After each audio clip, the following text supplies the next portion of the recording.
기도하겠습니다. 사랑과 은혜가 많으신 아버지 하나님, 주님의 은혜에 감사를 드립니다. 아버지, 이제까지 우리가 야고보서 강해를 통해서 행함이 있는 믿음을 배웠사옵나이다. 이제 또 우리가 갈라디아서 강해를 시작하고 있사옵나이다. 이 갈라디아서 강해를 통해서 우리가 복음과 율법에 대한 확실한 정의를 내릴 수 있도록 도와주시옵소서. 성령께서 늘 감동하여 주심으로 말미암아 우리가 믿음에 굳게 설 수 있는 성도들이 될 수 있도록 도와주시옵소서. 오직 주 예수 그리스도만을 사모할 수 있도록 도와주시옵시고 천국을 기업으로 소망하는 성도들이 될 수 있도록 도와주시옵소서. 모든 말씀 예수 그리스도의 이름으로 기도했습니다. 아멘. 오늘은 갈라디아서 1장 1절을 보겠습니다. 신약성경 302쪽입니다. 갈라디아서 1장 1절이겠습니다. 제가 읽어드리겠습니다. 사람들에게서 난 것도 아니요 사람으로 말미암은 것도 아니요 오직 예수 그리스도와 및 죽은 자 가운데서 그리스도를 살리신 하나님 아버지로 말미암아 사도된 바울은. 갈라디아서는 사도 바울이 쓴 서신입니다. 그 배경이나 연대 기록 등은 사실 인터넷이나 성경 대백과서를 보면 알 수 있습니다. 언제 기록이 되었는지, 그리고 어떻게 기록이 되었는지, 누구에 의해서 기록이 되었는지 하는 것은 중요하지 않습니다. 성경의 그런 배경을 전혀 무시할 수는 없겠지만 우리가 성경을 보는 이유는 예수 그리스도의 은혜를 깨닫기 위해서입니다. 저는 주석을 안 봅니다. 그리고 솔직히 말씀을 드려서 다른 사람이 쓴 강해도 거의 안 보고 있습니다. 성경 대백과사전에서 말하고 있는 갈라디아서에 대해서도 안 보고 있습니다. 그것은 제가 잘나서도 아니고 또 저를 나타내고자 하는 뜻도 아니라는 것을 이제까지 그리스도 편지를 통해서 교제하고 있는 성도님들은 잘 알고 있을 것이라 생각합니다. 왜 안 봅니까? 그것을 보고 강해를 쓴다면 저 역시도 그들과 비슷한 시각에서 갈라디아서 강해를 할 수밖에 없다는 것을 알고 있기 때문에 가능한 그런 책들을 삼가고 있습니다. 사실 이제까지 갈라디아서를 쓴 책들을 보면 도움이 되는 것이 아니라 오히려 방해가 되기 때문에 안 보고 있습니다. 가능한 성경만을 보는 것을 제 원칙으로 삼고 있습니다. 솔직히 말씀드립니다. 누군가라도 이 갈라디아서를 바르게 강해를 했다면 저는 굳이 이 갈라디아서를 쓰려고 하지 않았을 것입니다.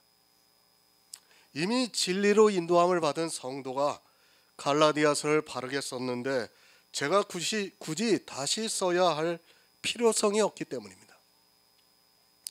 하지만 불행하게도 제가 갈라디아서 강해를 다 본 것은 아니지만 안 보았어도 바로 쓴 사람이 없다는 것을 알 수 있습니다. 만약에 바로 쓴 사람이 있다면 제가 모를 수가 없다고 생각합니다. 성령의 감동을 받아서 이 갈라디아서 강해를 쓴 책이 나왔다면 아마도 시끄러웠을 것이 너무도 분명한 사실입니다.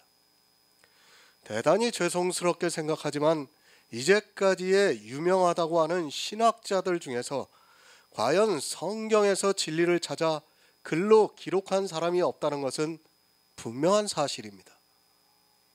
강해를 쓰는 이유입니다.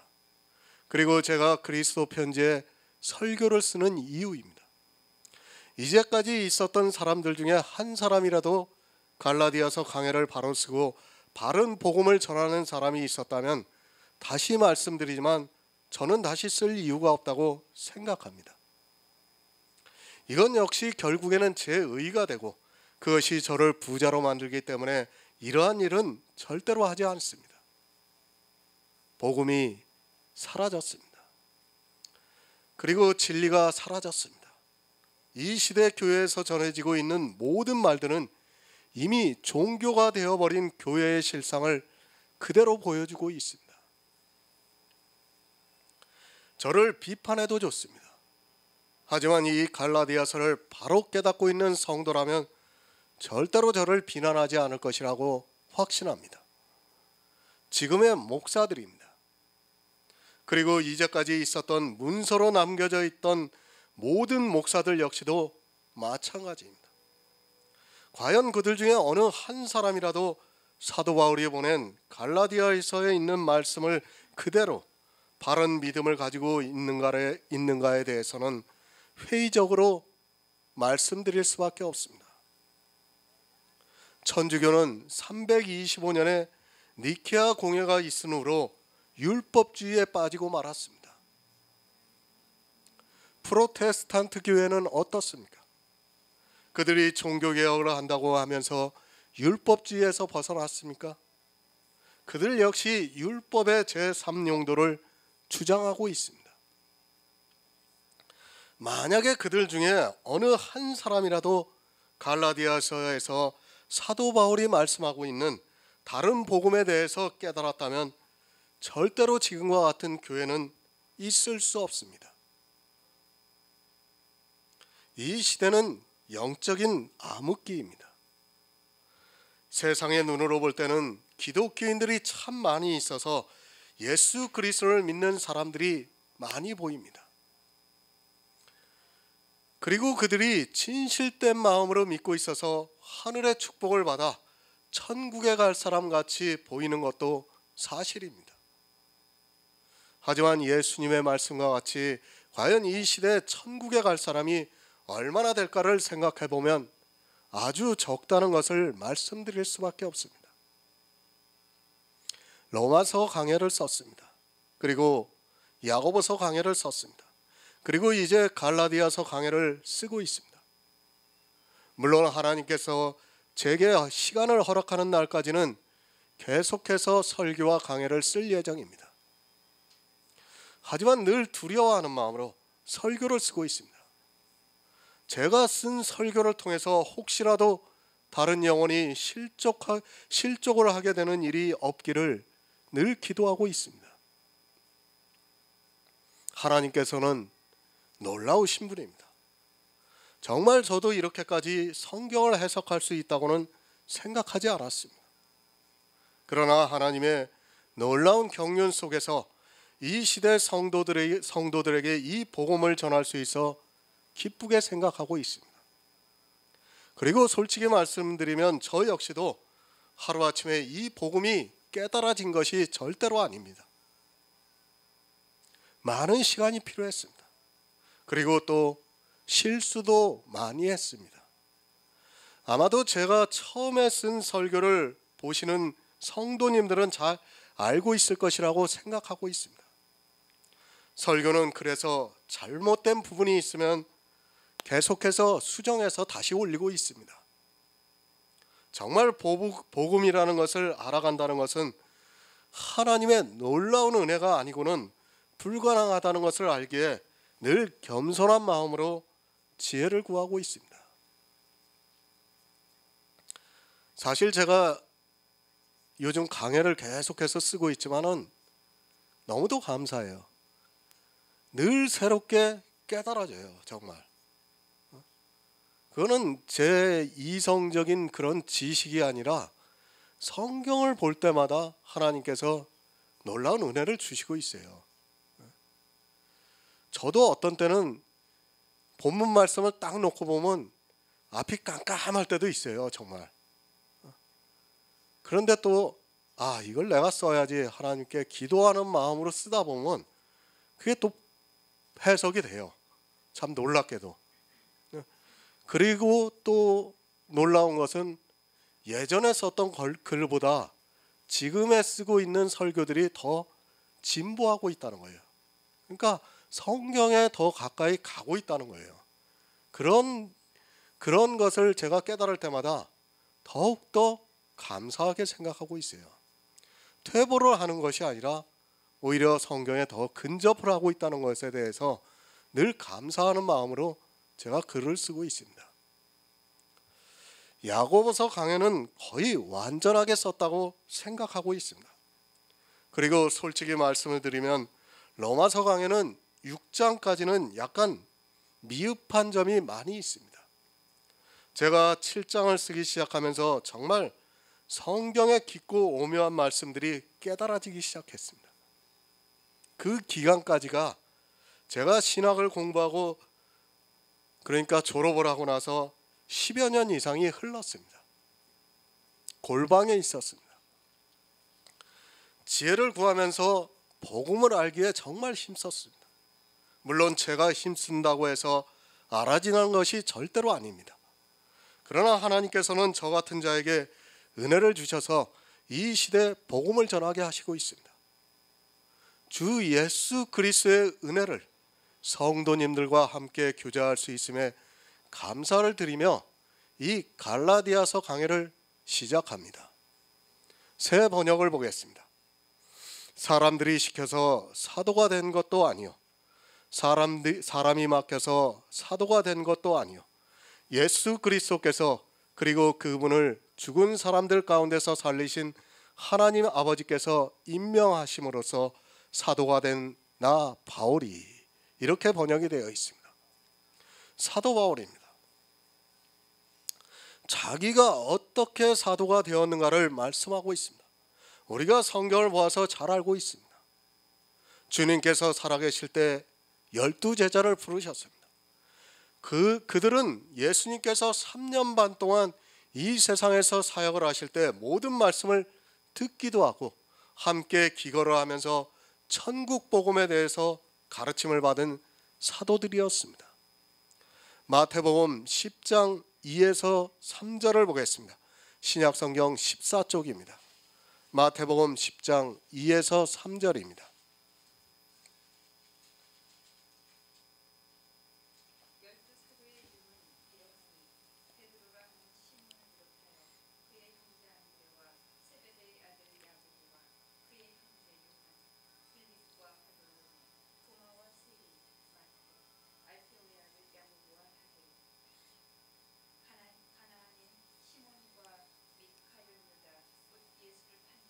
아멘. 주님께서 12사도를 부르셨습니다. 성경에서 말씀하는 사도는 이 12명입니다. 이 12명은 주님이 사역을 하시면서부터 부르셔서 그들에게 사도라고 하셨습니다. 제자라고도 하고 또 사도라고도 하셨습니다. 우리가 이 사람들의 이름을 일일이 외우고 알 필요성은 없다고 생각합니다. 그런 것이 중요한 것이 아니라 사도들을 통해서 주님께서 어떠한 일에 대한 임무를 주셨는가를 알면 됩니다. 사도 바울입니다. 제자들은 성경을 기록할 때 자기가 누구인가를 밝혔습니다. 물론 다 그렇다는 것은 아니지만 사도 바울은 특히나 많은 성경을 시작할 때 자기가 사도라는 것을 밝혔습니다. 물론 여러 가지 이유가 있습니다.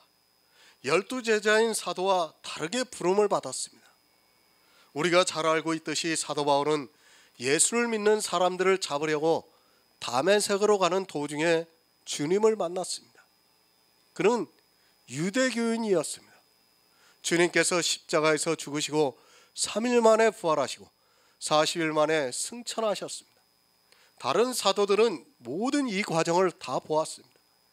하지만 사도 바울은 우리가 사도행전을 보아서 잘 알겠지만 사도들에게 성령이 임해서 예루살렘에서 복음을 전할 때 스데반 집사가 돌에 맞아 죽는 것을 보면서도 그것을 마땅히 여겼던 사람이었습니다.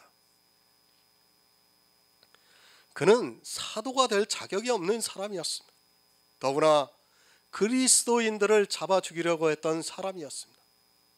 그래서 그가 회개를 했을 때 사람들이 믿지를 않았습니다. 아니, 사도 바울을 만나는 것을 두려워했습니다. 그러다 보니까 사도 바울이 사도로서의 정통성까지도 의심이 되었고 실제 그것이 늘 걸림돌이 되었기 때문에 자기가 어떻게 사도가 되었는가를 성경을 통해서 말씀을 하고 있습니다. 마태복음 28장 19에서 20절을 보겠습니다. 마태복음 28장 19에서 20절입니다.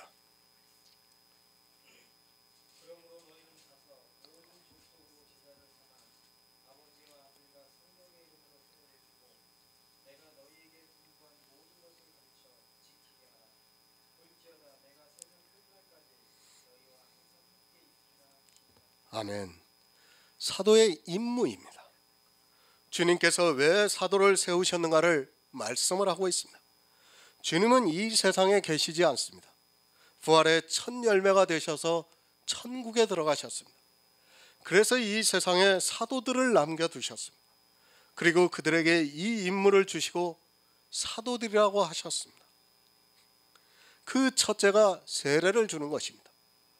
너희는 가서 모든 족속으로 제자를 삼아 아버지와 아들과 성령의 이름으로 세례를 주라고 말씀을 하고 있습니다.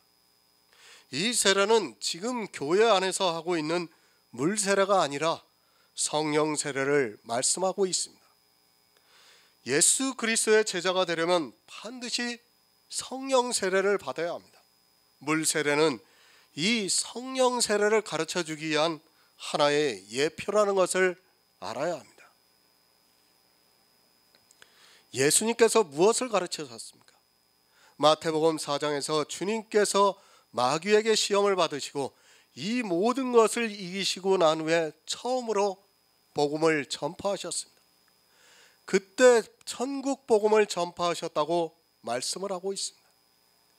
주님이 이 세상에 오신 목적은 바로 이 천국 복음을 전하시고 이 세상에서 죄인으로 죽을 수밖에 없는 우리에게 천국에 갈 수 있는 좋은 소식을 가르쳐 주셨습니다. 그것이 무엇입니까? 천국 복음은 다른 것이 아니라 오직 예수 그리스도를 믿으라는 말씀입니다. 주님께서 사도들에게 분부한 것은 예수 그리스도를 믿으라는 그 말씀을 하고 있습니다. 이 시대는 복음이 무엇인가를 모르는 사람들이 너무 많이 있습니다. 복음, 예수 그리스도입니다. 천국 복음이라는 말씀은 예수를 믿어야 천국에 들어갈 수 있다는 말씀입니다. 예수를 가르치는 것이 바로 복음이며 이 말씀을 믿는 것이 천국에 들어가는 길이라는 말씀입니다. 하지만 이 시대는 말로는 복음 하면서도 실제 그들의 입에서 나오는 것을 보면 다 다른 복음을 이야기하고 있습니다. 복음은 반드시 천국이 주어집니다. 이 세상에 그 어떤 것으로 우리에게 천국을 줄 수 있는 것이 없습니다. 그래서 성경은 오직 나의 의인은 믿음으로 살리라고 말씀을 하고 있고 주님께서는 이 성경이 내게 대해서 기록했다고 말씀을 하고 있습니다. 사도들이 무엇을 전했는가를 보시기 바랍니다. 구약 성경뿐만 아니라 신약 성경에서도 역시 오직 예수 그리스도를 가르쳐주고 있습니다. 무엇을 지키게 합니까?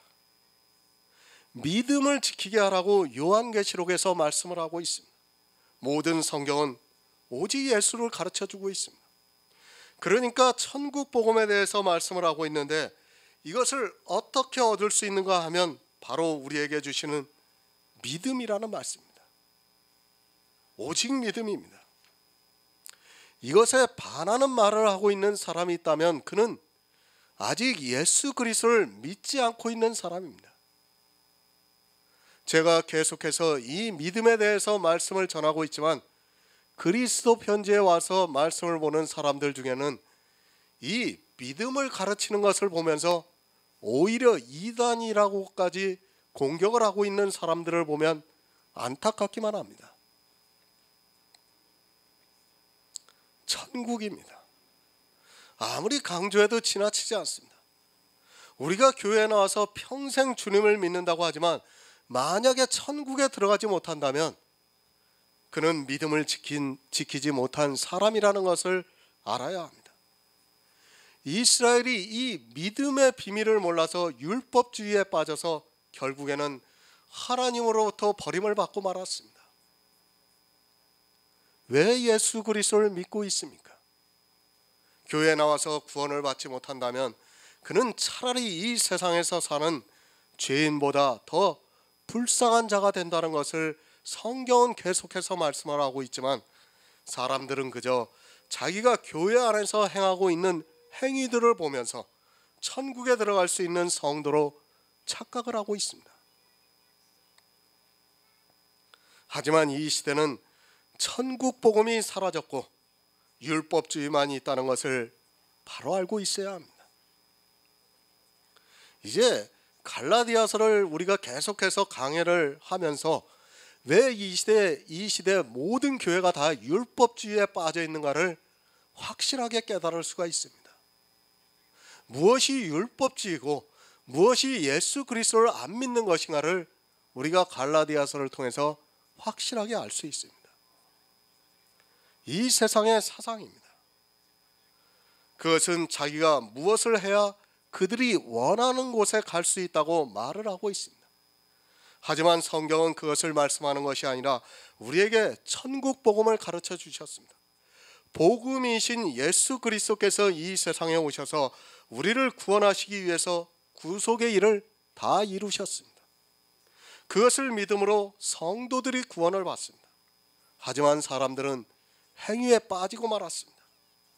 그러나 성경은 오직 믿음을 가르쳐주고 있습니다. 단 한 가지라도 행위에 빠져 있는 사람은 성경에서 말씀하고 있는 믿음의 비밀을 도무지 깨달을 수가 없습니다. 그들이 믿는다고 하는 것은 이 세상의 종교적인 믿음이지 실상은 예수 그리스도를 믿는 것은 아닙니다.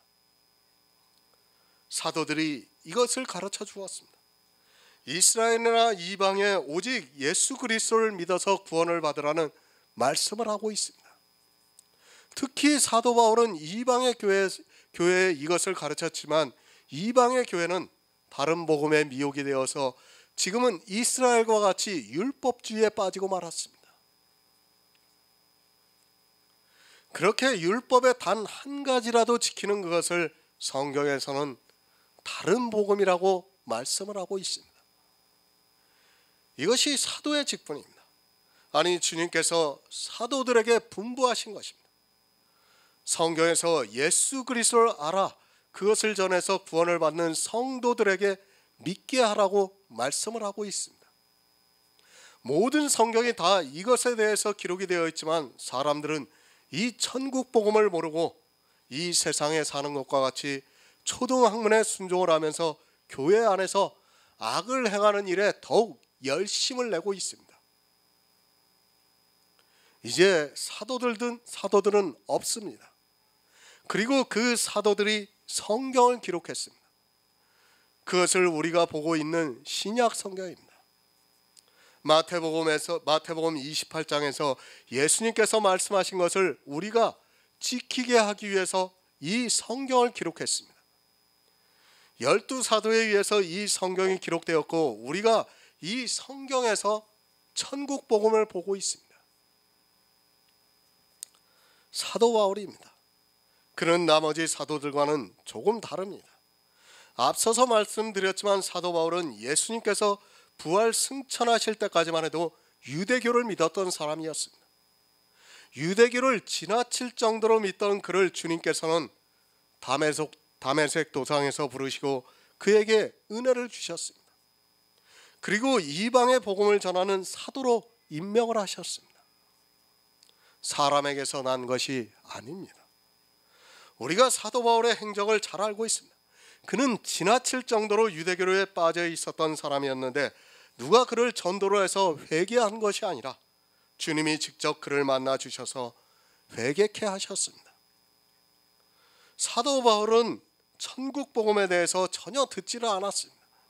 그리고 예수님께서 복음을 전파하실 때도 듣지를 않았던 사람이었습니다.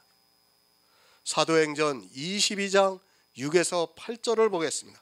신약성경 226쪽입니다. 신약성경 226쪽 사도행전 22장 6에서 8절입니다.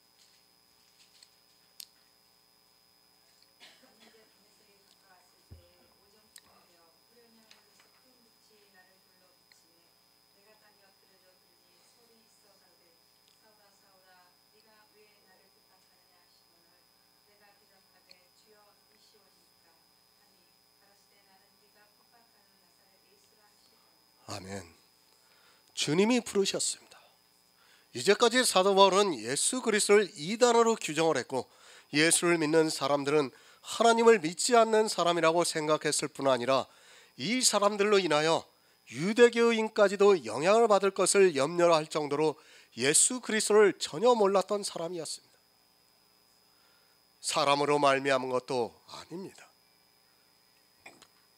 사도들은 모두가 예수님으로부터 천국 복음을 들었습니다. 그리고 그 사도들이 성령을 받은 후에 또 다시 제자를 삼아 오직 예수 그리스도를 믿어서 천국에 들어간다는 것을 가르쳤습니다. 그런데 사도 바울은 그들에게서 전도를 받은 것이 아니라 예수 그리스도로부터 직접 사도로 부르심을 받았다고 말씀을 하고 있습니다. 누가 부르셨습니까? 예수 그리스도께서 부르셨습니다. 그리고 죽은 자 가운데서 그리스도를 살리신 하나님 아버지로 말미암아 사도가 되었다고 말씀을 하고 있습니다. 물론 다른 사도들도 주님이 부르셨습니다. 주님께서 이 세상에서 사역을 하실 때 부르셨습니다. 주님께서 부활하셔서 천국에 올라가셨습니다. 부활하시고 난 후에 사도 바울을 부르셨습니다. 그것도 이방의 사도로 부르셨습니다. 정말 사도 바울이 왜 이방의 사도인가를 우리는 그가 기록한 성경만 보아도 쉽게 이해할 수 있습니다. 이방인들에게 그는 오직 예수 그리스도만을 가르쳤습니다. 그리고 율법에 대해서 아주 강경하게 말씀을 하고 있어서 심지어는 일부 신학자들은 사도 바울이 기록한 성경까지도 폄하를 하고 있는 것이 사실입니다. 부활, 사도 바울은 주님께서 부활하셨다는 것을 분명히 가르쳐주고 있습니다. 이 부활은 참으로 신비한 하나님의 능력입니다. 그래서 사도 바울은 자기를 부르시는 이를 예수 그리스도와 및 죽은 자 가운데서 그리스도를 다시 살리신 하나님 아버지라고 말씀을 하고 있습니다. 사도들이 이 부활을 가르쳤습니다. 죽은 자 가운데서 그리스도를 살리시니가 또한 우리 역시 그렇게 잠자는 자들 가운데서 살리신다는 것을 말씀을 하고 있습니다. 죽은 자 가운데서 살리셨다는 말씀은 너무도 중요합니다. 만약에 죽은 자 가운데서 그리스도께서 다시 살지를 못하셨다면 우리의 믿음은 헛것이 된다고 말씀을 하고 있습니다. 고린도전서 15장 17에서 18절을 보겠습니다. 신약성경 282쪽입니다. 고린도전서 15장 17에서 18절입니다.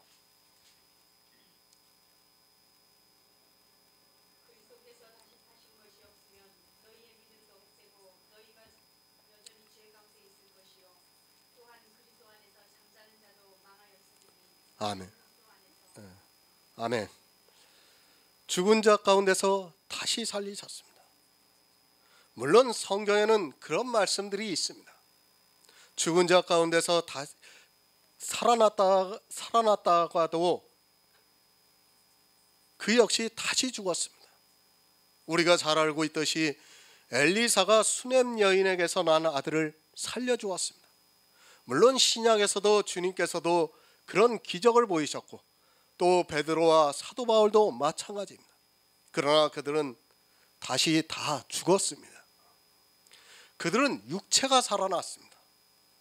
그러나 그 육체는 썩어질 것이기 때문에 비록 하나님의 능력으로 다시 살아났다 해도 역시 한 번 죽는 그 정하신 것을 피할 수는 없습니다. 죽었다 살아났다 다시 죽어야 한다면 그것은 아무 의미가 없습니다. 우리가 부활에 대해서 바로 알아야 합니다. 다시 죽는다면 사실 우리는 부활에 대해서 소망을 가질 필요도 없다고 생각합니다. 그렇지 않습니까? 다시 죽는데 뭐할로 우리가 부활이 됩니까? 그것은 아무 의미가 없습니다. 잠자던 영이 깨어납니다. 거기에 우리가 신령한 몸을 입고 부활을 합니다. 이 부활은 다시 사망이 없는 부활을 말씀하고 있습니다. 주님께서 부활하신 것은 마찬가지로 다시 죽는 것이 없는 완전한 부활을 말씀하고 있습니다. 성경의 모든 말씀이 예수 그리스도를 믿어서 너희 안에 있는 그 영이 깨어나 신령한 몸을 입고 천국에서 예수 그리스도와 함께 영원한 축복을 받는다는 것을 가르쳐주고 있습니다. 이것이 천국 복음입니다. 부활에 대해서도 이 시대는 너무 많은 오해를 하고 있습니다. 부활에 대해서는 아카데미 강의를 통해서 말씀을 드렸기 때문에 더 이상 언급할 필요성이 없다고 생각합니다.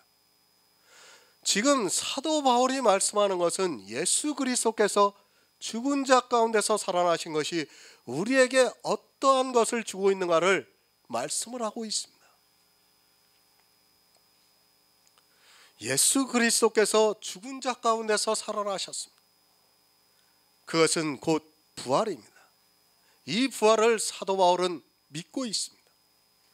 어떤 믿음 가운데서 자기가 사도가 되었는가를 말씀하고 있습니다.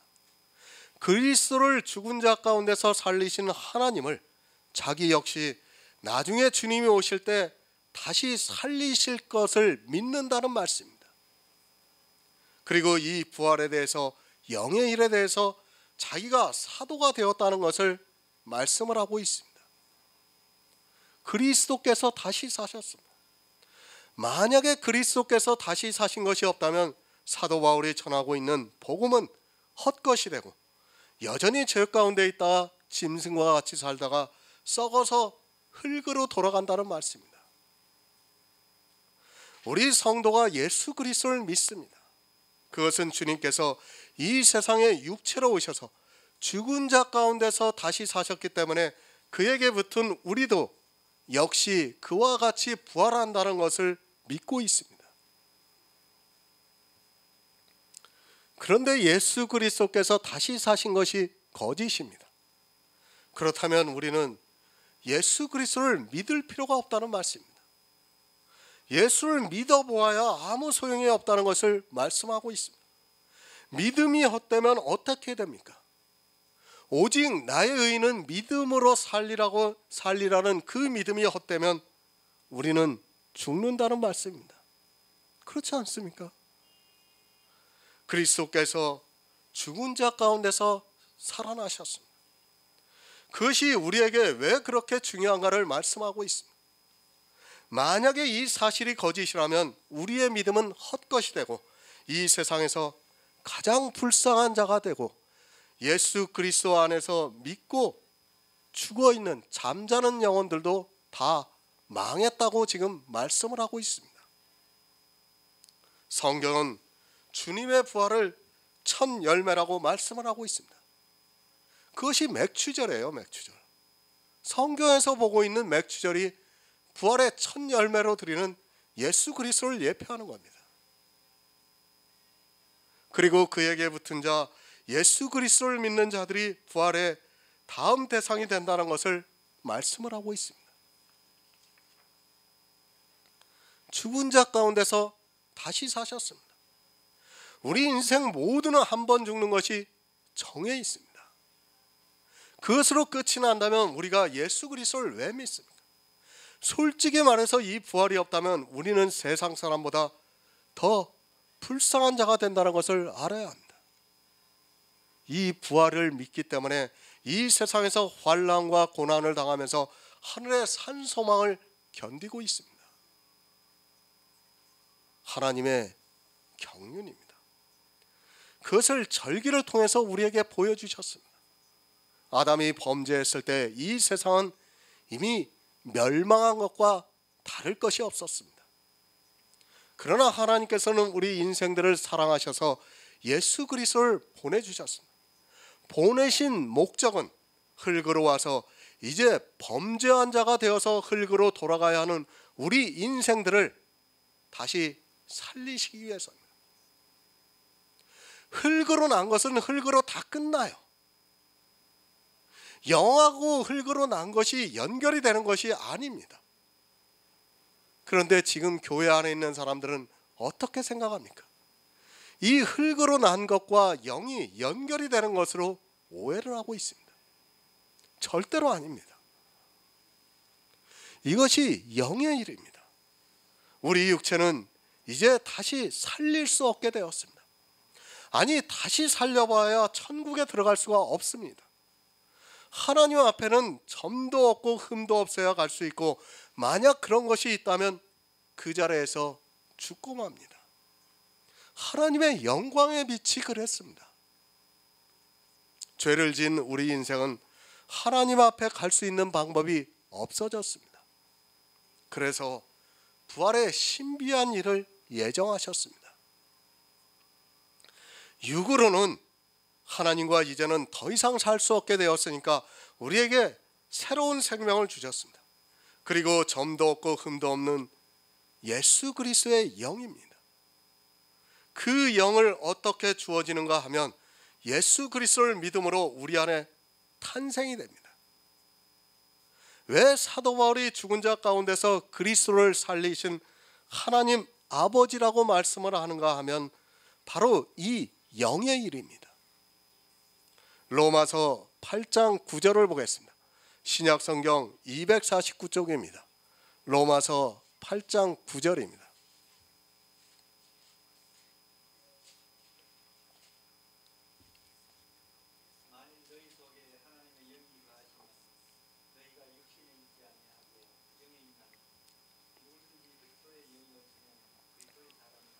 아멘. 그리스도의 영입니다. 이 영의 비밀을 가르쳐주고 있습니다. 우리 인생들이 천국에서 살 수 있는 유일한 방법입니다.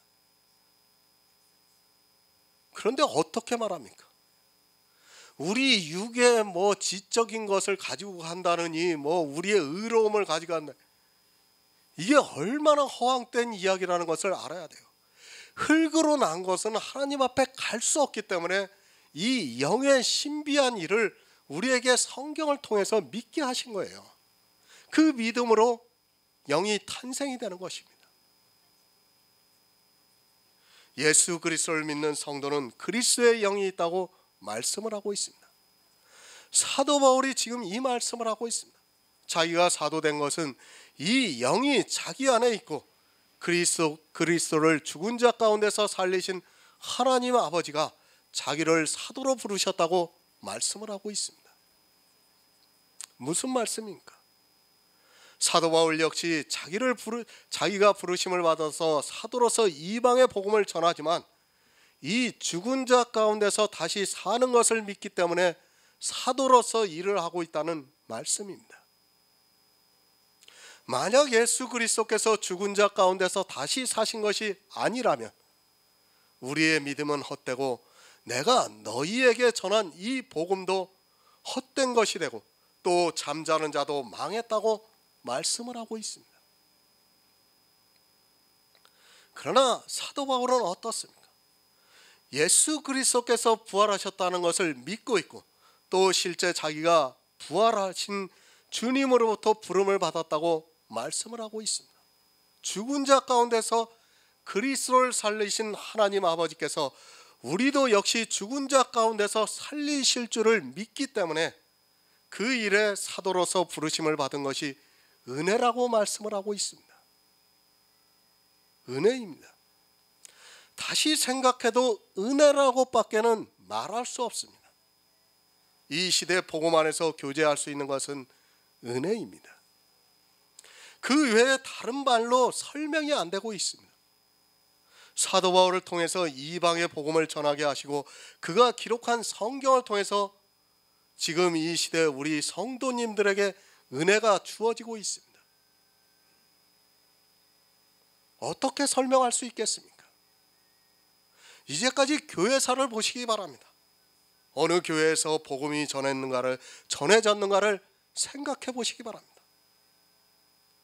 물론 지금 기독교라는 종교 안에 있는 사람들은 자기들이 복음을 전하고 있고 하나님께서 계속해서 복음을 전하게 하고 있다고 주장하겠지만 제가 볼 때는 전혀 그렇지 않습니다.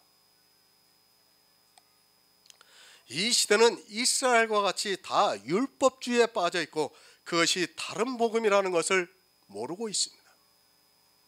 솔직히 갈라디아서만 바로 알아도 절대로 율법주의에 빠지지 않습니다. 갈라디아서를 모르니까 다 율법주의에 빠지는 거예요. 사람에게서 난 것이 아닙니다. 또 사람으로 말미암은 것도 아닙니다. 저 역시도 이 말씀에 전적으로 동의를 하고 있습니다. 제가 물론 신학을 공부했습니다. 물론 저에게 복음의 기초를 세워주신 분은 분명히 있습니다. 하지만 그분 역시도 복음이 있었던 것은 아닙니다. 다만 성경을 다른 분들보다는 탁월하게 해석을 하셨어요. 그게 밑받침이 됐던 것은 제가 부인할 수 없는 사실입니다. 그러나 이 시대에 복음을 전하고 있습니다. 제가 신학을 공부하고 목사 안수를 받아서가 아닙니다. 그리고 사람에게 배워서도 아닙니다. 이 말씀을 하는 것은 저를 자랑하고자 하는 것이 절대로 아닙니다. 복음이 어떻게 전해지는가를 성도님들에게 말씀을 드리기 위해서입니다. 저 역시도 제가 지금 쓰고 있는 이 복음이 정말 놀랍고 하나님의 은혜가 아니면 안 된다고 믿고 있습니다. 비슷한 것이라도 있어야 합니다. 하지만 이제까지로 문서로 남아있는 설교나 강해나 주석을 보면 너무도 다릅니다. 그런 것을 보고 제가 지금 이 복음을 전하고 있다면 이런 말씀을 드리지 않습니다. 그렇지 않습니까? 하지만 하나님께서 이 세상에서 가장 미천한 사람에게 성령을 보내주셔서 복음을 전할 수 있게 역사를 하고 있습니다. 정말 세상에서 비슷한 거락도 있다면 제가 말을 안 합니다. 더 이상 복음을 굳이 전하려고 저도 이렇게까지 애를 쓰고 수고하지 않아도 됩니다. 어저께도 이제 목사님 한 분이 여기 한번 참석하셨던 분이 또 전화가 오셨어요. 그분이 하시는 말도 똑같아요. 세상의 목사들과 비슷하기락도 하면 자기가 어느 정도 수긍을 하겠는데 전혀 다르다 이거예요. 전혀 다르지만 그렇지만 자기가 믿음이 간다 이거예요. 그래서 제가 계속해서 그리스도 편지 말씀을 보시라 하는데도 잘 안 보세요. 안 보시면서 궁금한 것만 있으면 전화를 해요. 가끔 한 번씩. 자기가 혹시 이제 의심이 되는 것들이 있으면 전화를 해서 물어보고 있습니다. 강해를 씁니다. 제가 참고로 알고 있는 것은 성경입니다. 4-5가지로 번역이 되어 있는 성경만 보고 이 복음을 전하고 있습니다. 가끔 가다가 약간의 참고를 하는 책이 있어도 그것은 지극히 일부입니다. 제가 설교 30편을 쓰는데 성경 외의 것을 참고하는 경우는 한 편 정도 될까 생각합니다. 저는 사도가 아닙니다. 하지만 선지자들을 통해서 기록한 성경을 하나님의 은혜로 믿음의 비밀을 깨닫게 해주시고 있습니다. 하지만 분명한 것은 저는 일관성 있게 오직 예수 그리스도를 믿으라고 말씀을 하고 있습니다. 그러니까 천국 복음에 대해서 전하고 있고 그리고 성도 안에 있는 믿음의 비밀을 지키라고 계속해서 말씀을 드리고 있습니다. 부탁드립니다. 예수 그리스도 편지를 통해서 설교나 강해를 보시는 분들은 정말 한두 편 보고 판단하지 마시고 이 말씀이 성경 말씀과 맞는가 살펴보시기 바랍니다. 배려와 사랑과 같이 사도 바울이 전한 복음이 성경과 맞는가 살펴보고 또 지혜를 구하면 하나님께서 은혜를 주실 것이라고 믿고 있습니다. 그리고 이 복음 안에서 교제하는 성도들이 함께 모여서 복음을 전하기를 바라고 있습니다. 갈라디아서 1장 2에서 3절을 보겠습니다. 신약성경 302쪽입니다. 갈라디아서 1장 2에서 3절입니다.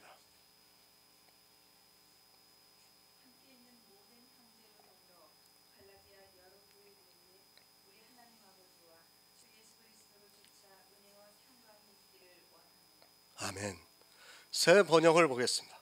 나와 함께 있는 모든 믿음의 식구와 더불어 갈라디아에 있는 여러 교회에 이 편지를 씁니다.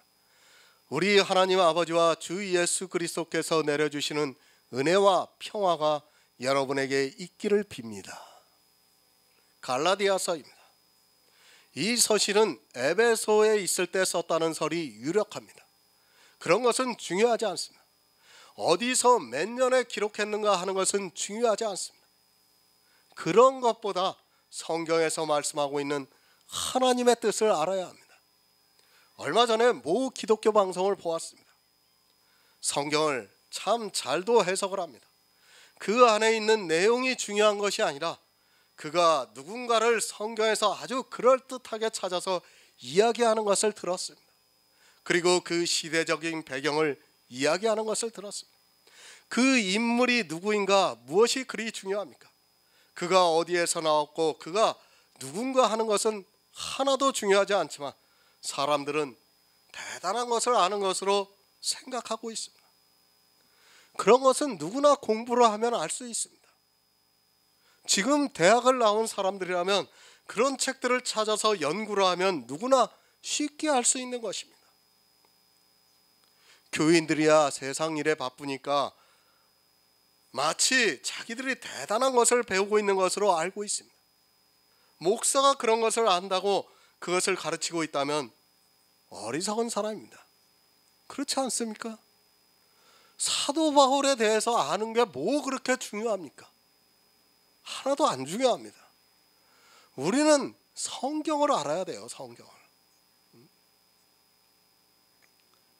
그런데 성경은 모르면서 다른 중요하지도 않은 것을 마치 중요한 것으로 생각하고 거기에 초점을 맞춰서 설교들을 하고 강해를 하고 있습니다. 사도 바울이 누구입니까? 우리는 그런 것 알 필요 없습니다. 사도 바울이 기록한 성경을 아는 것이 중요합니까? 사도 바울이 어느 지역으로 가서 복음을 전했다는 것이 중요합니까? 성경은 우리에게 하늘의 일에 대해서 가르쳐주고 있지만 사람들은 이 성경을 보고 세상의 지혜로 만들어버리고 있습니다. 사도 바울의 행적을 아는 것 물론 필요할 수 있습니다. 그러나 그것을 모른다고 해서 구원을 못 받는 것이 절대로 아닙니다. 사도 바울이 1차 전도 여행에서 어느 지방으로 갔고 2차 전도 여행에서 누구를 만났고 3차 전도 여행에서 어떤 일이 있었는가를 아는 것은 사실 아무것도 아니라는 것을 알아야 합니다. 그런데 어떻습니까? 그런 거에 대해서 아주 교회에서 얼마나 그냥 자세하게 강의를 하고 있습니까? 그게 뭐 그렇게 중요합니까? 다시 말씀을 드립니다. 성경에서 우리 성도가 알아야 하는 것은 하나님의 사랑과 예수 그리스도의 은혜라는 것을 깨닫기 바랍니다. 그것을 알기 위해서 힘써야지 왜 다른 것에 그렇게 마음을 빼앗기는지 도무지 이해가 안 됩니다. 다른 것을 배운다고 하면서 성경 공부를 하고 있는 사람들은 정말 안타까운 사람들입니다. 다른 것을 배워서 천국에 갈 수 있습니까? 저도 유식한 척 할 수 있습니다. 남들과 같이 이 세상 지혜로 얼마든지 만들 수 있습니다. 그런 것은 너무도 쉽다는 것을 알아야 합니다. 솔직히 말씀드려서 제가 시간과 열정이 있으면 누구나 할 수 있는 일입니다. 그렇지 않습니까? 목사들이 시간이 남는데 뭐 할 겁니까? 교인들이야 세상 일에 바쁘니까 그런 거 연구할 시간이 없어요. 그러나 목사들은 책들을 보고 그런 거 연구하면서 그런 거 가르치면서 마치 대단한 것으로 생각하고 있습니다. 아무것도 아닙니다. 그런 거는. 그러나 천국 복음을 전하는 일은 아무나 할 수 있는 일이 아닙니다. 지식을 자랑하지 마시기 바랍니다. 더구나 성경에서 이 세상 지식을 가지고 자랑을 하고 있고 그것을 배우고 있다면 그는 사망으로 갈 수밖에 없습니다. 늘 말씀을 드리지만 성경을 볼 때는 사람의 이성을 버리시기 바랍니다. 그것을 가지고 보는 순간에 성경은 이 세상 지식이 되고 만다는 것을 알아야 합니다. 그것을 버리지 않는 이상은 지혜를 구하지도 않고 또 자기 이성으로 성경을 해석하려고 하다가 망하는 길로 가게 되어 있습니다. 함께 있는 형제와 더불어 이 사람들이 누구인지는 명확하게 알 수 없습니다. 그러나 형제라는 그 말씀은 믿음이 있는 성도라는 것이 확실합니다. 성경에서 형제라고 할 때는 믿음이 있는 성도들을 지칭하고 있습니다. 물론 육적인 형제도 있겠지만 성경은 영적인 일을 우리에게 가르쳐주고 있습니다. 갈라디아의 여러 교회들에게 이 서신을 보내고 있습니다. 우리가 조금 생각해보고 지나가야 하는 말씀입니다. 갈라디아에 있는 여러 교회라고 말씀을 하고 있습니다. 갈라디아는 지역적으로 아주 작은 도시인데 스스로 독립국가를 가지고 있다가 나중에 로마에 의해서 점령을 당했다고 전해지고 있습니다. 당시는 로마가 모든 국가를 점령했던 시대입니다. 갈라디아는 그래도 초기에 로마에 의해서 점령이 된 것이 아니라 나중에 되었습니다. 그 이유는 아마도 작은 나라였기 때문에 로마가 굳이 그럴 필요성을 느끼지를 않았습니다. 나중에 로마에 의해서 결국에는 점령을 당하고 말았지만 갈라디아를 통해서 유럽 쪽으로 복음이 전파되었던 것으로 생각이 됩니다. 교회를 생각해 보시기 바랍니다. 갈라디아에 있는 여러 교회라고 그 수신인을 쓰고 있습니다. 그래도 왕국으로 명맥을 유지했던 것으로 보았을 때는 서울보다는 크지는 않았을까 싶습니다. 물론 인구는 적었을지라도 그 면적은 정확하게 모르겠지만 서울보다는 크다고 생각합니다. 지금 서울에 있는 교회가 얼마나 많이 있습니까? 저도 정확하게 모르겠습니다. 몇 개나 되는지는 모르겠습니다. 그것을 서울에 있는 교회들이라고 하지 않습니다. 아니, 그렇게 부를 수 없다는 것을 잘 알고 있습니다. 이 시대 목사들이 왕이 되어 있는 니골라당의 형태를 그대로 보이고 있어서 서울에 교회가 있다도 반드시 자기 교회의 이름을 가지고 있습니다. 아무리 작은 도시라 해도 교회가 몇 개씩은 세워져 있습니다. 그래서 사도 바울이 갈라디아에 있는 교회들에게라고 수신인을 분명히 말씀을 하고 있습니다. 지금 이 시대 서울에 있는 교회라고 하면 아마도 알아들을 수 있는 사람이 거의 없을 것입니다. 아니, 서울에 있는 교회들이라고 말할 수도 없습니다. 교단도 다르고 교회도 다르고 각 목사에 의해서 운영이 되고 있는 지금의 교회를 그렇게 지칭할 수가 없습니다. 아마도 큰 교회에서는 기분 나빠할 것이 분명합니다. 모두가 각자의 이 교회의 이름을 가지고 있는데 서울에 있는 교회라고 하면 상당히 기분 나빠하고 또 받아들이지도 않을 것이 분명합니다. 물론 서울이라는 대도시는 사도 바울이 전도 여행을 다닌 모든 지방의 인구보다 더 많다는 것을 알고 있습니다. 당시 인구입니다. 지금 터키의 수도 앙카라 부근이 갈라디아 지방이었고 인구는 정확하지 않지만 적었던 것으로 보여집니다. 그런 도시에서 사도 바울은 복음을 전했고 갈라디아 지방에 아마도 몇 개 이상의 교회가 세워졌던 것으로 생각하고 있습니다. 교회가 세워졌다고 해서 이 시대 교회 모습이 아니라 보이지 않는 교회를 말씀하고 있습니다. 지금과는 많이 다릅니다. 이 시대는 크게 분류를 해도 많은 교회들이 있습니다. 우리가 잘 알고 있는 장로교회, 감리교회, 침례교회, 성결교회, 루터교회, 순복음교회, 구세군교회 등 서로 다른 이름의 교회들이 있습니다. 그 외에도 자기가 하나님이라고 주장하는 교회 말고도 여러 교회들이 있습니다. 자기가 하나님이라고 주장하는 교회는 교회라고 말할 필요도 없다고 생각하고 있습니다. 에베소서 1장 23절을 보겠습니다. 신약성경 311쪽입니다. 에베소서 1장 23절입니다.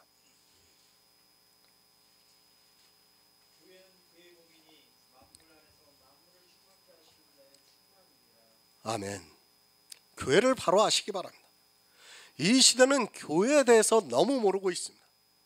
성경에서 여러 교회들이 나오고 있습니다. 우리가 성경 제목에서 알고 있듯이 고린도 교회, 갈라디아 교회, 에베소 교회, 빌립보 교회, 데살로니가 교회, 그리고 요한계시록에서 말씀하고 있는 7교회가 있습니다. 잘 이해하시기 바랍니다. 교회는 주님의 교회입니다. 지금과 같이 장로교회, 침례교회, 감리교회 그런 교회가 아니라는 것을 먼저 바로 알고 있어야 합니다. 과연 그런 교회들이 합당한가를 바로 아시기 바랍니다.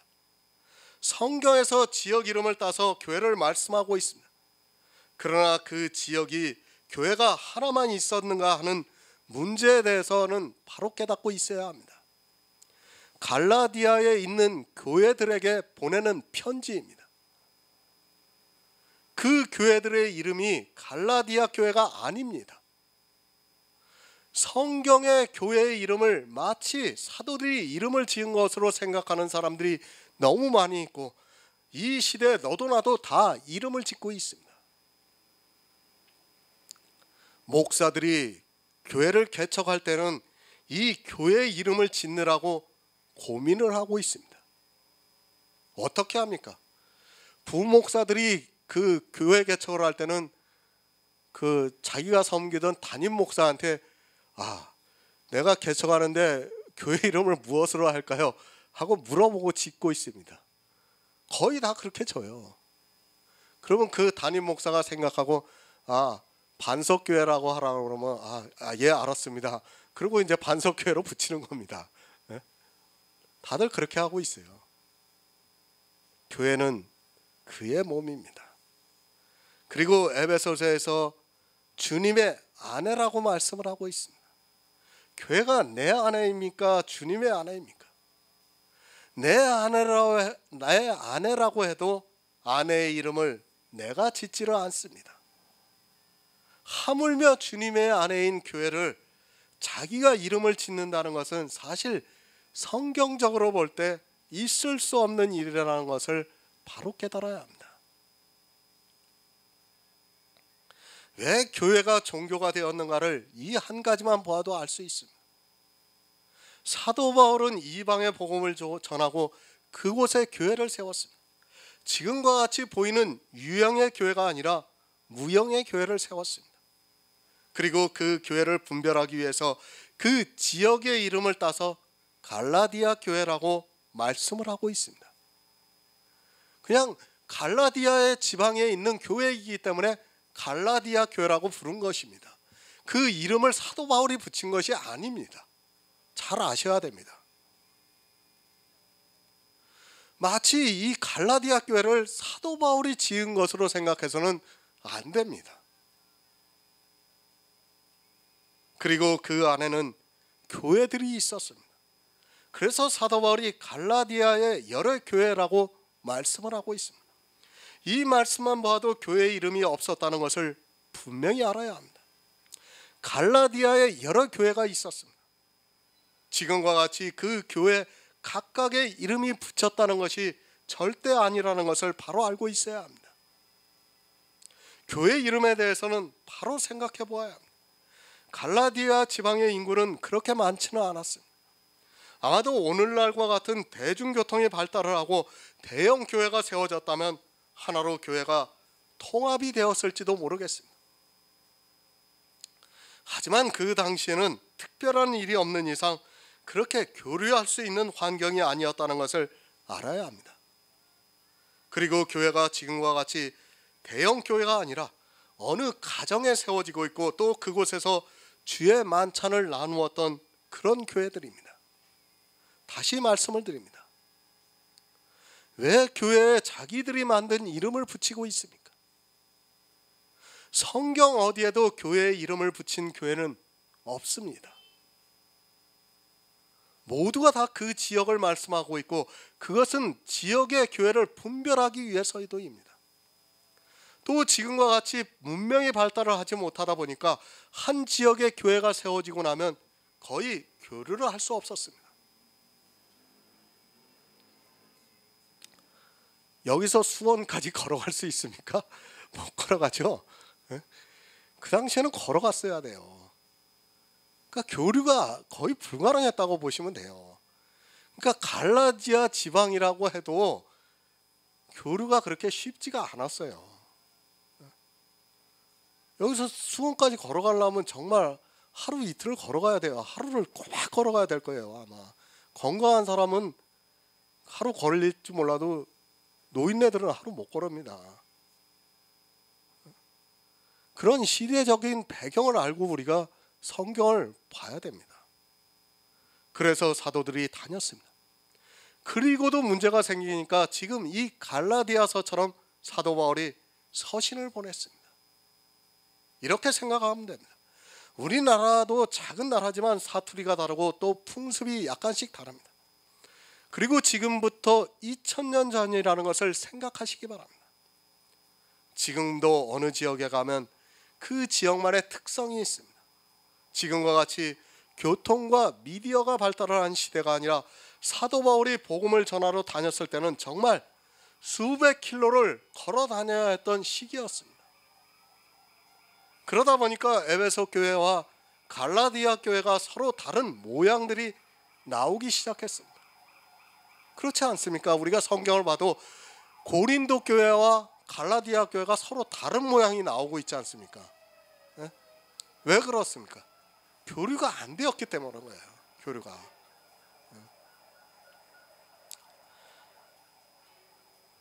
그것이 사도 바울의 서신이고 또 요한계시록에서 7교회에 주님께서 책망하시는 말씀입니다. 이 7교회도 그냥 하나의 교회라고 하지 않고 성령이 교회들에게 하시는 말씀을 들으라고 기록이 되어 있습니다. 잘은 모릅니다. 아마도 2000년 전을 생각해 보시기 바랍니다. 우리나라의 전라도와 경상도는 전혀 다른 문화를 가지고 있을 것이라고 생각하고 언어도 약간의 차이가 있었을 것입니다. 바로 그런 것을 구분하기 위해서 지역에 따라 그 지역에 있는 교회들을 지칭하고 있습니다. 교회의 이름은 잘못된 것입니다. 더구나 지금 있는 장로교, 감리교, 침례교는 다 종교가 되어 있는 집단이라고 보아야 하지 사도들이 세웠던 교회와는 너무도 다르다는 것을 알고 있어야 합니다. 또 장로교 안에서도 자기들이 교회를 세우면 그 이름을 짓고 있습니다. 물론 사회가 발달을 하고 인구가 도시에 집중이 되다 보니까 어쩔 수 없다고는 할 수 있을지 몰라도 그것은 하나의 핑계에 불과하고 서로 다른 자기들의 종교를 만들어가고 있는 현상이라고 보면 맞을 것입니다. 교회를 바로 하시기 바랍니다.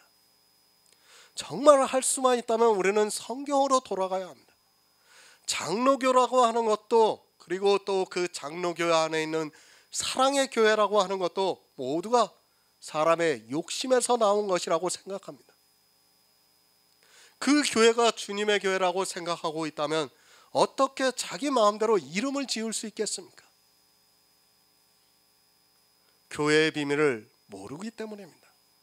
성도는 이 교회에 대해서 정말 바로 정립을 하고 있어야 됩니다.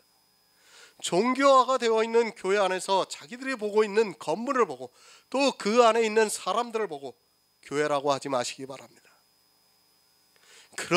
이미 그런 교회는 주님의 교회가 아닌 거의 자기들의 교회가 되어서 건물도 짓고 이름도 짓고 자기들 마음대로 하고 있습니다. 빌레몬서 1장 1에서 2절을 보겠습니다. 신약성경 351쪽입니다. 신약성경 351쪽 빌레몬서 1장 1에서 2절을 보겠습니다.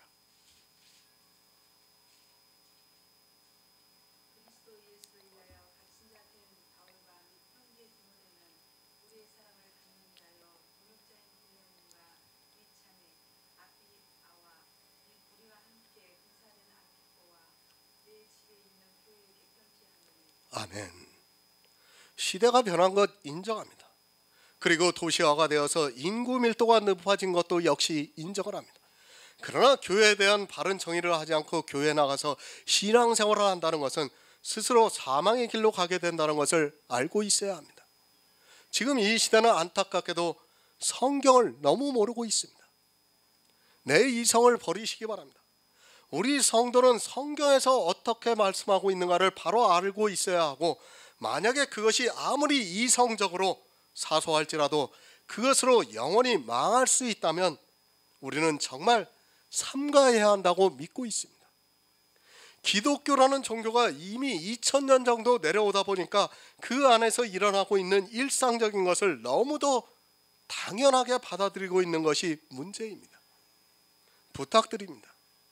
성경으로 돌아가시기 바랍니다. 그렇지 않으면 여러분은 반드시 사망에 이르게 될 것입니다. 더구나 주님의 아내인 교회에 대해서 세상적인 지혜로 생각하고 있다면 너무도 어리석은 사람입니다. 교회는 주님의 아내이기 때문에 너무도 중요하고, 또 교회에 대한 잘못된 생각은 바로 사망에 이를 수 있다는 것을 바로 알고 있어야 합니다. 교회 건물을 짓는 것을 반대하는 것이 아닙니다. 물론 복음이 전해지고 있는 성도의 숫자들이 늘어난다면 그들이 주의 만찬을 나눌 수 있는 건물이 필요하다고 생각합니다. 그러나 중세의 천주교나 지금의 이 시대 우리나라에 세워지고 있는 교회라는 건물은 솔직히 아니라고 믿고 있습니다. 그건 교회가 아닙니다. 종교입니다. 이미 그들은 기독교라는 종교에 깊이 빠져 있고 그 종교의 법에 의해서 교회가 세워지고 운영이 되고 있는 것을 보면, 되고 있다고 보면 맞습니다. 우리가 무심히 보고 있고 당연히 생각하는 교회가 어떻다는 것을 바로 알지 못하면 자기가 음녀에게 들어가 있는지 아니면 주님의 교회에 들어가 있는지를 모르게 됩니다. 내 집에 있는 교회에게 편지하노니. 교회가 어디 있습니까? 빌레몬의 집에 있다고 말씀을 하고 있습니다. 지금 이 시대는 상상도 못할 일입니다. 아무리 작은 교회라 해도 교회의 형태를 갖추기 위해서는 우선 건물을 얻어야 하고, 또 건물 안에는 모든 교회가 갖추어 놓은 여러 가지 기구들이 있습니다. 그것을 보면서 사람들은 교회라고 인정을 하고 있습니다. 그리스도 편지에서 아카데미를 하고 있습니다. 아주 적은 숫자이지만 그 안에서 주의 만찬을 나누고 있습니다.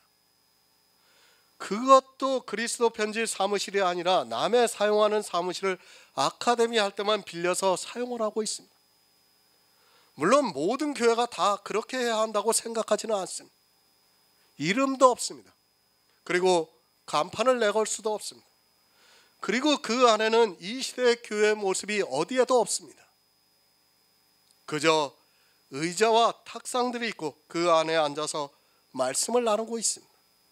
그렇다고 해서 저는 성도들의 모임을 교회라고 생각하지 않은 적이 없습니다. 아니, 더 좋은 장소를 달라고 한 번도 기도를 해본 적이 없습니다.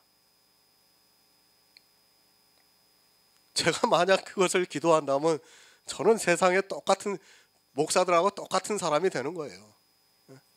그것을 알기 때문에 저는 한 번도 기도를 하지 않았어요. 얼마나 감사합니까? 이 안에서 복음의 교제를 할 수 있다는 그것만으로도 저는 감사하게 생각하고 있습니다. 커다란 교회를 보고, 그리고 간판이 내걸린 교회를 보고 한 번도 그들이 부럽다는 생각을 하지 않았습니다. 성경에서 말씀하고 있는 교회를 잘 묵상하시기 바랍니다. 교회가 무엇이라는 것을 바로 알고 있어야 합니다. 우상이 되어 있습니다. 구약의 아세라가 지금 이 시대에 세워지고 있다는 것을 모르고 있습니다. 그리고 그것을 자기들의 교회라고 생각하고 있습니다. 자기가 헌금을 해서 그 건물을 지었기 때문에 당연히 그런 마음을 가지게 되어 있습니다. 제가 지금 교회가 크냐 작냐를 논하는 것이 절대로 아닙니다. 교회가 무엇인가를 바로 말씀을 드리고 있습니다. 지금의 건물은 기독교라는 종교에서 나온 산물이라고 보면 맞습니다. 그렇기 때문에 그 교회가 어디에 속해 있고, 또 자기들의 교회는 반드시 이름이 있습니다. 물론 지금과 같은 이 시대에 교회의 이름을 안 짓는다는 것이 쉽지 않다는 것을 잘 알고 있습니다. 한 동네만 해도 교회가 수백 개 가까이 되니까 당연한 일입니다. 하지만 안 됩니다. 사도 바울이 분명히 말씀을 하고 있습니다. 빌레몬에게 내 집에 있는 교회에게 편지를 한다고 말씀을 하고 있습니다. 만약 교회의 이름을 지었다면 굳이 이렇게 말씀을 하지 않고 예를 들어서 사랑의 교회, 아니 순복음 교회라고 지칭했을 것이 분명합니다. 그렇지 않습니까?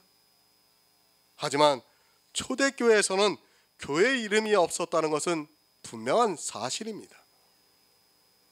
있을 수 없는 일입니다. 당시에 로마의 박해를 받고 있었습니다. 교회가 세상에 드러난다는 것은 로마에 의해서 육적으로 죽임을 당하는 일이 되는 것입니다. 그런 시대적인 상황이 있었습니다.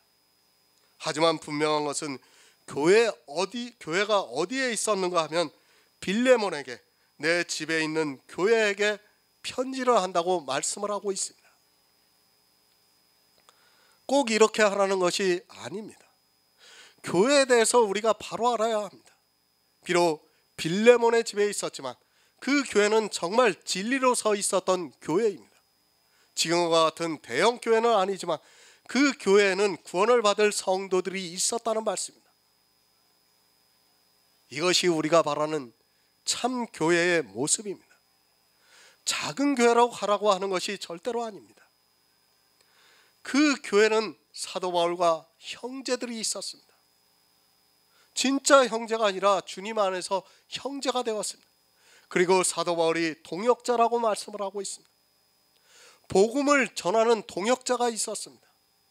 비록 이 시대 사람들이 생각하는 교회는 아니었을지는 몰라도 그 교회 안에는 성도들이 있었다는 것을 알아야 합니다. 그러나 교회를 지칭하는 이름은 없었다는 것을 분명히 아시기 바랍니다. 교회는 성도의 모임입니다.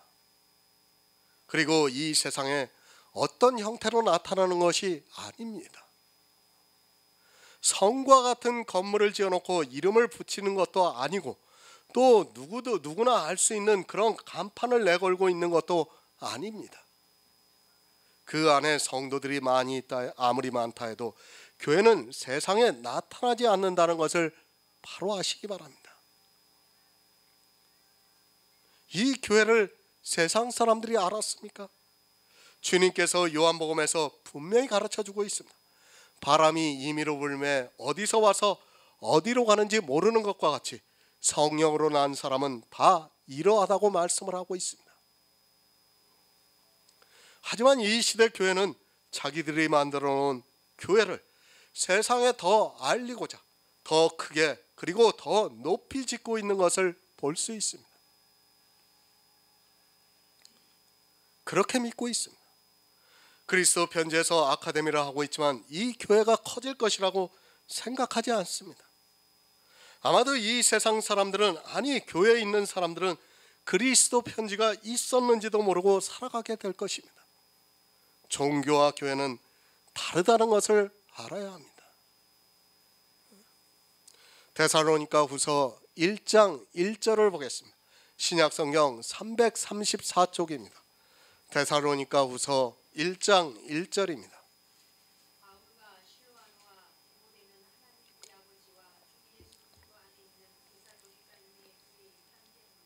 아멘. 데살로니가인의 교회입니다. 골로새서 4장 16절에서는 라오디게아인의 교회라고 말씀을 하고 있습니다. 그러니까 교회라고 지칭을 할 때는 지역이 다르거나 또 민족이 다를 때 분별하기 위해서 사용을 하고 있습니다. 정식으로 지금과 같이 여의도 순복음교회라든지 사랑의 교회라든지 이름을 쓴 것이 아니라 지역과 민족을 구분해서 사용을 했습니다. 시대가 바뀌었습니다. 그렇다고 생각하지 마시기 바랍니다. 지금의 교회는 자기들의 교회지 그것이 주님의 교회라고 할 수 없다는 것을 바로 알아야 합니다. 그 안에서 건축을 하고 있고 그리고 그 안에서 신앙생활을 오래 한 사람들이 실제 보이지 않는 권력을 행사하고 있는 것을 볼 수 있습니다. 교회는 중요합니다. 그 교회에서 주의 만찬을 나누므로 해서 성도들이 탄생이 되고 있기 때문에 교회는 반드시 있어야 합니다. 하지만 지금과 같은 교회는 성경에서 말씀하고 있는 교회와는 전혀 다르다는 것을 말씀을 드립니다.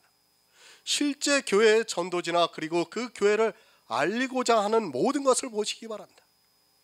교회를 알리고 있습니까? 예수 그리스도를 전하고 있습니까? 우리나라는 대도시라는 것을 알고 있습니다. 그렇지만 지금의 교회는 이미 종교가 되어 있습니다. 진리 안에서 교제하는 교회가 아니라 자기들의 이성적인 신앙에 어느 정도 생각이 같으면 모였다 흩어지기를 반복하는 교회입니다. 이것은 주님의 교회라고 할 수 없고 그 교회의 교인들이 주인이 되어 있기 때문에 우리가 성경에서 보고 있는 교회와는 다르다는 것을 알 수 있습니다.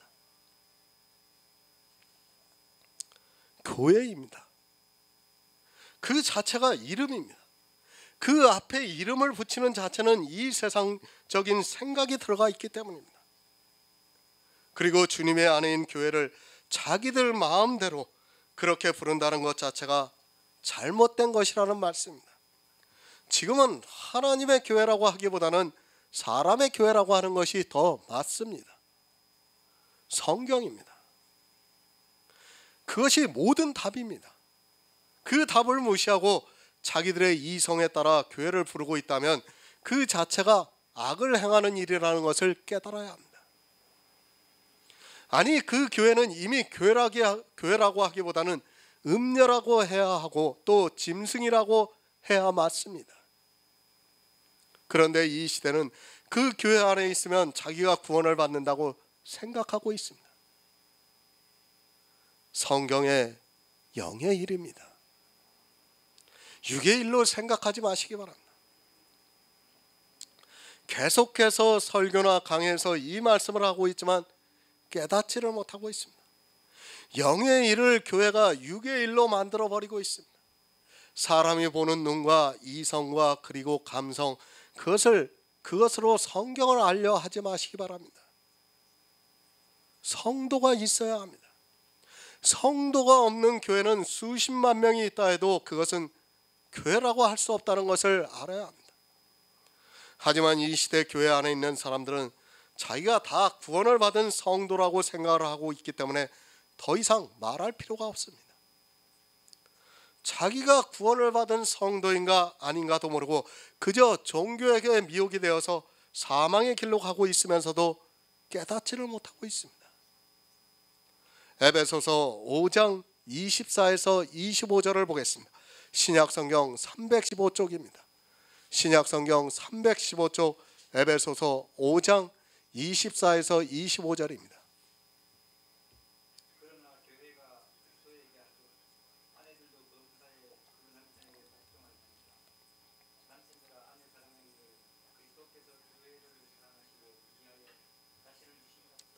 아멘. 교회를 분별하시기 바랍니다. 교회는 먼저 그 남편에게 복종을 해야 합니다. 교회의 남편은 바로 예수 그리스도입니다. 그러니까 예수 그리스도의 복음에 복종해야 교회라고 할 수 있다는 말씀입니다. 복종이라고 하니까 그저 교회 안에서 목사가 시키는 행위를 잘하는 것으로 생각하지 마시기 바랍니다. 행위에 복종하라는 것이 아닙니다. 반드시 복음에 복종을 해야 합니다. 복음에 복종하는 것을 알 수 있는 가장 기초적인 것이 바로 율법입니다. 그 교회가 주님께 복종을 하고 있는가 아니면 악을 행하고 있는가를 알 수 있는 기초가 바로 율법입니다. 주님께서는 자기 육체로 의문에 쓴 계명의 율법을 폐하셨다고 말씀을 하고 있습니다. 복종하려면 어떻게 해야 합니까? 교회 안에서 율법을 지키면 안 됩니다. 남편이 이루신 일에 복종을 해야 교회라고 할 수 있다는 말씀입니다.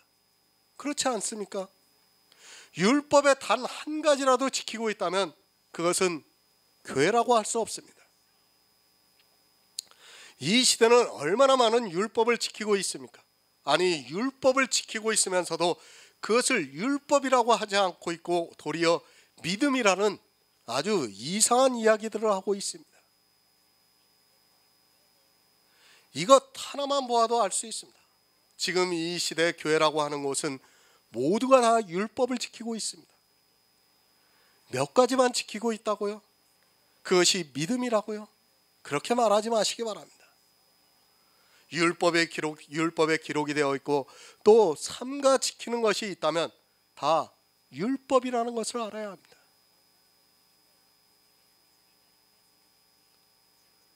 주일날 예배 드리면서 주일 헌금하는 것도 율법이에요.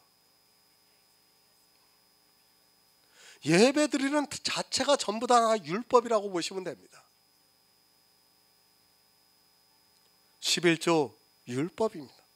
예배, 기도, 찬송, 각종 헌금, 추수감사절, 맥주감사절, 성탄절, 송구영신 예배, 그리고 각종 예배와 형식 등이 다 율법이라는 것을 알아야 합니다. 이 안에서 파생이 되고 있는 수많은 율법들을 지키고 있으면서도 자기들이 율법을 안 지키는 것으로 오해를 하고 있습니다. 제가 예배를 하고 기도를 하고 찬송을 하는 것이 잘못되었다는 것이 아닙니다. 하지만 이 시대는 그것이 다 율법화되어 있습니다. 저 역시도 예배하는 사람이고 또 기도를 하고 있고 찬송을 하고 있습니다. 제가 이것이 잘못되었다는 것이 아닙니다. 외식으로 하고 있는, 그리고 정해서 하고 있는 그것이 잘못되었다는 것을 말씀하고 있습니다. 자기 육체를 통해서 나타나고 있는 그런 행위들이 다 율법이라는 것을 모르고 있다면 그 교회는 음녀라는 증거가 됩니다. 이제 갈라디아서를 우리가 이제 강해를 계속 이제 듣게 되면 정말 율법이 무엇이라는 것을 알게 됩니다. 그리고 율법의 한 모양이라도 지키고 있는 사람은 예수 그리스도를 믿는 사람이 아니라는 것을 또한 알게 됩니다. 그리고 그리스도께서 교회를 사랑하십니다. 교회는 무엇입니까? 성도들의 모임이라는 말씀입니다. 그 안에 있는 성도들을 사랑하시고 있다는 말씀입니다. 이 사랑이 말씀으로 전해지고 예수 그리스도의 십자가가 믿어져야 교회라고 할 수 있습니다. 율법을 지키면서 예수 그리스도의 십자가를 믿는다는 것은 성경적으로 볼 때 성립이 될 수 없는 말이라는 것을 깨달아야 합니다. 남편들아 아내 사랑하기를. 주님의 사랑이 정말 교회 안에서 전해져야 합니다. 그저 자기들의 말로 사랑한다는 것이 아니라 주님께서 이 교회 안에 구원을 이루시는 놀라운 은혜가 전해지고 있어야 한다는 말씀입니다. 교회의 두 가지 조건이라는 것을 바로 알고 있어야 합니다. 하지만 어떻습니까? 이 시대는 사실 성경에서 너무 벗어나 있습니다. 자기들 마음대로 교회를 세우기도 하고 그 교회에서 자기들이 좋아하는 이름을 붙여놓고 또 그 교회를 자기들이 사랑하고 있고 그 교회 안에서 율법을 지키면서 주여 주여 하고 있고 예배를 드린다고 하는 그들이 거짓말을 난무하고 있고 주님의 사랑은 이미 오래전에 사라졌습니다. 구원이 없습니다. 영생이 없는 교회는 교회라고 해서는 안 됩니다. 율법을 지키면서 자기들 마음대로 교회라고 하는 것은 교회가 아닙니다. 성경에서 교회라는 단어를 다 찾아보시기 바랍니다. 그 말씀들만 주의 깊게 보아도 교회를 바로 알 수 있습니다. 사람의 이성이 아닙니다. 성경에서 교회를 어떻게 말씀하고 있는가를 알아야 합니다. 직접적으로 교회라는 단어로 기록되어 있는 것도 있지만 사실 비유로 기록되어 있는 말씀들이 너무 많이 있습니다. 그런 교회들을 바로 알지 못하면 결국에는 음녀에게 그리고 짐승에게 사로잡혀서 사망에 이르게 된다는 것을 바로 깨달아야 합니다. 3절입니다. 우리 하나님 아버지와 주 예수 그리스도를 쫓아 은혜와 평강이 있기를 원한다고 말씀하고 있습니다. 그러니까 갈라디아에 있는 여러 교회들에게 우리 하나님 아버지와 주 예수 그리스도를 쫓아 은혜와 평강이 있기를 원한다고 말씀을 하고 있습니다. 교회는 은혜가 있어야 합니다. 하나님 아버지와 주 예수 그리스도의 은혜가 있어야 합니다. 그러나 이 시대는 은혜조차 깨닫지 못하고 있습니다. 아니, 은혜라는 단어를 너무 쉽게 사용하고 있습니다. 은혜라는 단어를 남발을 하고 있습니다. 은혜가 아닌 것을 가지고 은혜라고 말하고 있습니다. 베드로후서 1장 2절을 보겠습니다. 신약성경 384쪽입니다. 베드로후서 1장 2절입니다.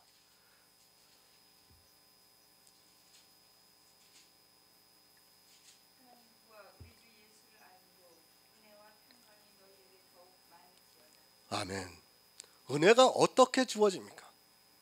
그냥 말로 은혜가 아닙니다. 반드시 성경에서 하나님과 주 예수를 알아야 은혜가 있는 것입니다. 교회에 다니면서 신앙생활을 잘하는 것이 은혜가 아니라, 내가 예배를 드리고 기도를 하고 찬송을 하는 것이 은혜가 아니라, 하나님과 주 예수를 알므로 해서 은혜가 우리에게 있다는 말씀입니다. 알고 있습니까? 이 시대는 성경을 거꾸로 보는 재주가 참 많이 있습니다. 그저 문자적으로 알고 있는 것으로 마치 자기가 은혜를 받은 것으로 생각하고 있습니다. 내 이성적 사고는 다 버리고 성경에서 어떻게 말씀하고 있는 것을 알아야 그것이 은혜가 되는 것입니다. 얼마나 알고 있습니까? 이 시대는 너무 모르고 있습니다. 그러면서도 자기들이 알고 있는 것으로 오해를 하고 있습니다. 은혜라는 것은 내가 무엇을 하는 것도 아니고 교회 안에서 어떠한 일을 하는 것도 아닙니다. 은혜는 주님께서 이 세상에 오셔서 이루신 구속의 모든 일들을 알아야 우리에게 은혜가 있다는 것을 바로 깨달아야 합니다. 은혜를 바로 아시기 바랍니다. 천국의 생명을 얻었을 때 그것을 은혜라고 말할 수 있습니다. 생명이 아닌 것을 가지고 은혜라고 하는 것은 주님을 욕보이는 말이라는 것을 바로 깨달아야 합니다.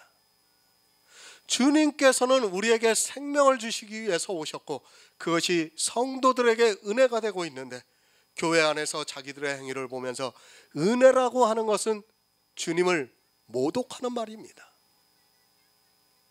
무엇이 은혜입니까?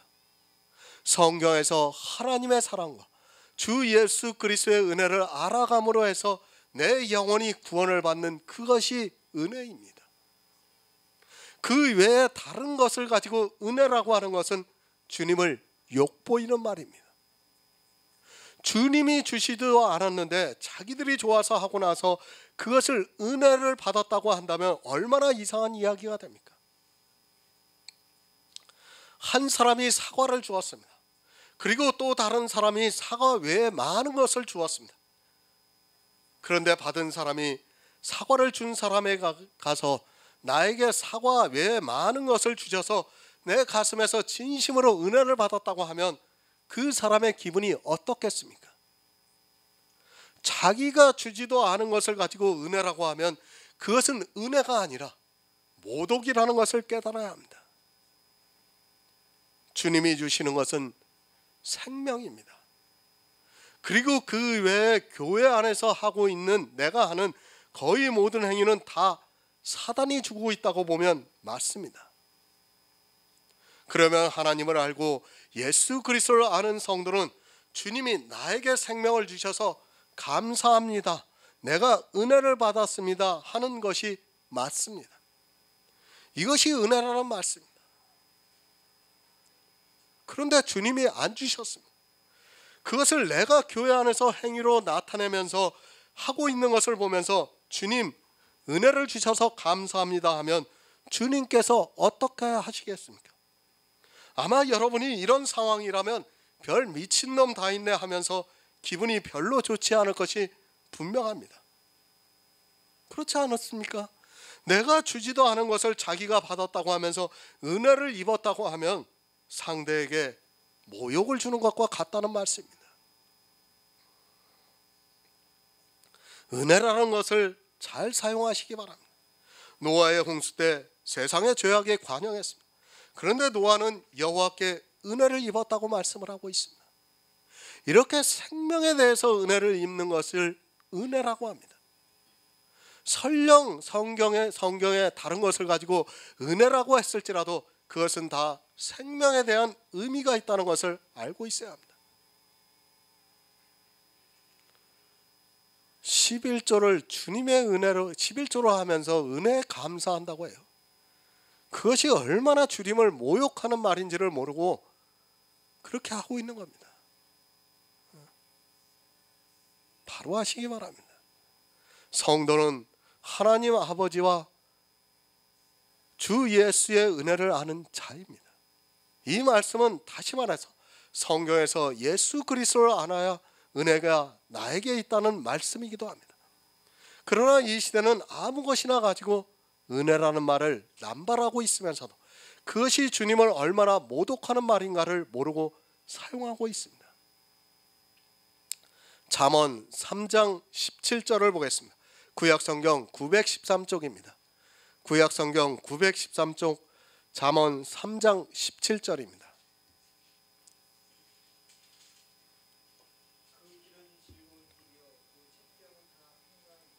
아멘. 그 첩경은 다 평강입니다. 내 아들아 아비의 명령을 지키라고 말씀을 하고 있습니다. 이 명령이 무엇입니까? 성경에서 하나님의 사랑을 알아 주 예수 그리스도를 알므로 해서 은혜를 입는 그것입니다. 이렇게 은혜를 입은 성도를 구원을 받았다고 말씀을 하고 있습니다. 성경을 알아야 합니다. 이스라엘이 왜 망했는가를 깨달아야 합니다. 그들이 이 시대 교인들보다 율법을 잘 못 지켜서도 아니고 그들이 진심이 없어서도 아니고 그들이 하나님을 안 믿어서도 아닙니다. 지금 이 시대 교인들보다 그들은 정말 하나님의 백성으로 살기를 바라면서 그렇게 살았습니다. 하지만 그들은 하나님을 몰랐습니다. 성경을 많이 보았습니다. 이 시대 목사들이 성경을 보았다고 하지만 그들과는 게임이 되지도 않습니다. 제사장의 아들로 태어나면 그들은 어려서부터 성경을 읽었고 외울 정도가 되었다는 것을 알아야 합니다. 그렇게 했을지라도 그들은 행위에 빠져 마귀의 자식들이 되고 말았습니다. 구원입니다. 내 안에 생명이 있어야 합니다. 그런 성도만이 평강이 있습니다. 이 평강은 육체적인 평강이 아니라 내 안에서 믿음으로 역사하는 하나님의 능력입니다. 자기 육체가 평안하고 또 자기 교회가 평안하고 하는 것으로 평강이 있다고 하지 마시기 바랍니다. 무슨 평강입니까? 내가 구원을 받는 데 있어서 평강입니다. 아무 걱정이 없다는 말씀입니다. 이렇게 될 수 있는 것은 내가 성경에서 예수 그리스도를 아는 지식으로 충만해졌을 때 일어나는 하나님의 능력이며 믿음입니다. 주 예수 그리스도의 평강이 있는 성도는 내가 교회 안에서 무엇을 하려고 자기 행위를 나타내지 않습니다. 이미 구원을 받은 성도가 무엇이 부족해서 일을 하고 있습니까? 이 세상의 이성입니다. 율법을 안 지키면 왠지 모르게 찜찜합니다. 이것이 세상의 지혜입니다. 그러나 주님께서 주시는 지혜는 그렇지가 않습니다. 율법을 하나도 안 지켜도 평강이 있습니다. 교회 안에 있는 사람들이 왜 율법을 지키고 있습니까? 그것을 지켜야 자기가 하나님의 성도인 것으로 생각하기 때문에 평강이 없어서 그렇게 율법을 지키고 있습니다. 성도는 자유합니다. 그러나 가라지는 자유하지 못합니다. 율법을 안 지키면 구원을 받지 못할 것 같은 생각에 사로잡혀 있습니다. 그것이 이 세상 종교와 모든 국가의 사상이기 때문입니다. 하지만 성도는 교회 안에서 율법을 하나도 안 지켜도 평강이 있습니다.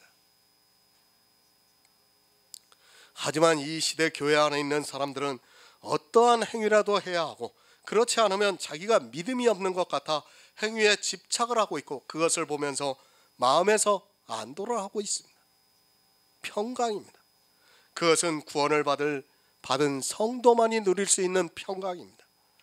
내가 구원을 받으려고 해서는 절대로 누리지 못하고 반드시 주님의 은혜로 구원을 받은 성도만이 이 평강이 있습니다.